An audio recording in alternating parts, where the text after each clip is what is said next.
Following on from spermatogenesis, we're now going to have a look at the process of oogenesis. So both spermatogenesis and oogenesis are both forms of gametogenesis, so the process of creating gametes. This particular lesson will be looking at the production of the female gamete. Now, to start the process of oogenesis, we start by looking at the original egg mother cell, similar to the sperm mother cell, and the name for this cell is the oogonium.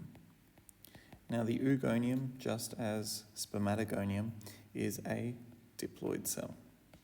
Diploid meaning that it has 46 chromosomes or a complete set of chromosomes. The oogonium itself undergoes a period of growth, and this isn't strictly shown on this diagram here. And following that period of growth, it produces the primary oocyte.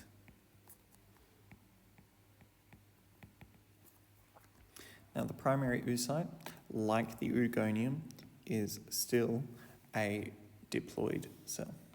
So if we start by colouring these ones once again, just as we did in the spermatogenesis lesson, just to show that they are still distinct from one another. Now, it is at this time that the first meiotic division begins. However, it freezes or arrests at prophase 1. And this freezes or arrests at prophase 1 until puberty. So this process here of producing the oogonium is before birth. The development of the primary oocyte occurs after birth. However, it freezes at prophase 1 until puberty starts. So it's at this point in time, if I draw our lines down here, that in the middle here, this is where puberty occurs. Puberty freezes this process. And it freezes this first division of meiosis, again, at prophase 1.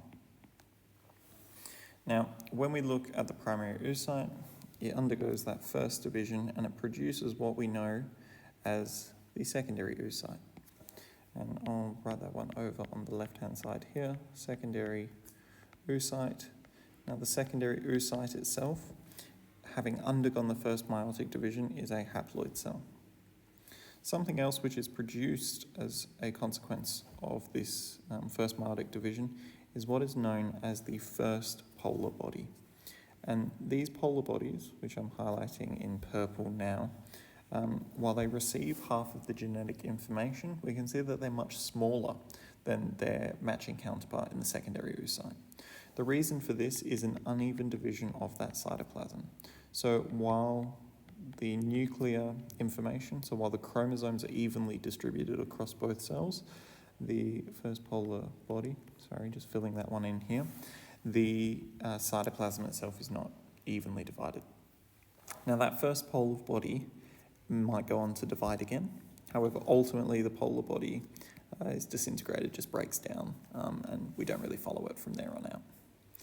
Now, the secondary oocyte, this sphere that we circled or highlighted in blue now, having frozen at prophase 1, after a process of ovulation, will then be ejected from the ovary and it will divide a second time.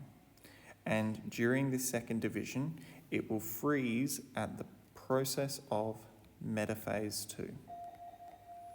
Now, metaphase 2 is where this cell is going to sit, and this immature ovum is what we know as an ootid. Now, the ootid itself is still a haploid cell, and I'll highlight the ootid in pink here. It is a haploid cell, it is immature, and it's at the start of that fertilization. So this process to allow cells to develop past that secondary oocyte, past metaphase 2, these cells must be fertilized. And once the ootid then goes through a period of maturation, it eventually will develop into the final haploid egg cell known as the mature ovum. Now, it's important to note, as we've discussed briefly, that in order for the final mature ovum to be